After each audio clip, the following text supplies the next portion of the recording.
The Chinese Revolution of 1911. In the 19th century, China's Qing Empire faced a number of threats to its rule, including the loss of some of its territory to foreign powers.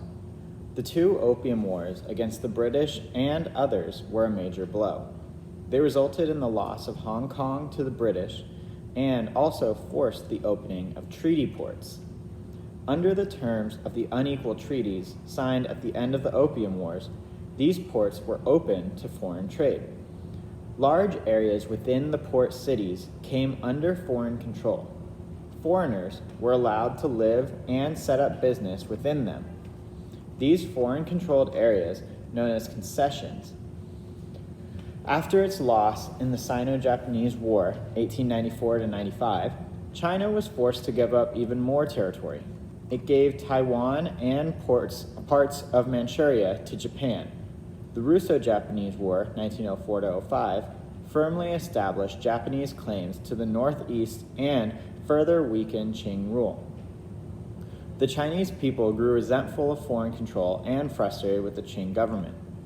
The desire to see a unified China all fed a growing sense of revolutionary nationalism among the people. As its rule weakened, the Qing court made a few last-ditch efforts at constitutional reform.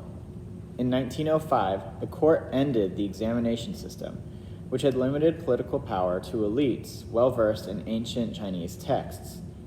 Faced with increasing foreign challenges, the court worked to modernize its military. The imperial court also attempted to decentralize some power. It created elected assemblies and increased local self-government. The Qing rulers were members of the Manchu minority ethnic group. The majority of China's population were Han. As a result, many Han Chinese regarded the Manchu as a foreign power. Millions of Chinese living overseas began pressing for either widespread reform or outright revolution. King Yue and Liang Qichao emerged as the leaders of those who wanted reform rather than revolution. They proposed the creation of a constitutional monarchy.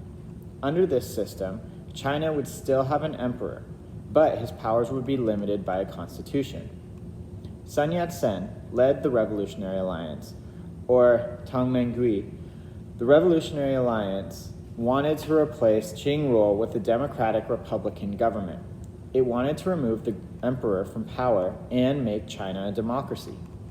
The revolutionary leaders and most of their supporters had roots in southern China, unlike the Manchu, whose roots were in northern China. The Revolutionary Alliance attempted at least 7 different revolts against the Qing in the years leading up to the revolution. All were ultimately stopped by the Qing army. In the autumn of 1911, revolutionary leaders finally gained the upper hand. An uprising in Wuchang grew into full-scale revolt. As its losses mounted, the Qing court became increasingly willing to compromise. It agreed to take steps toward the creation of a constitutional monarchy. The Qing court named Yuan Shikai the new premier of China.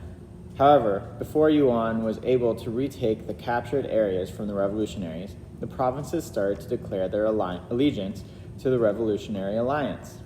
Dr. Sun was in the United States on a fundraising tour at the time of the initial revolt. He rushed first to England and France to ensure that neither country would give support to the Qing government. By the time he returned to China, the revolutionaries had taken Nanjing, and representatives from the provinces began to arrive for the first National Assembly together. They elected Dr. Sun, the temporary president of the newly declared Republic of China. Sun Yat-sen.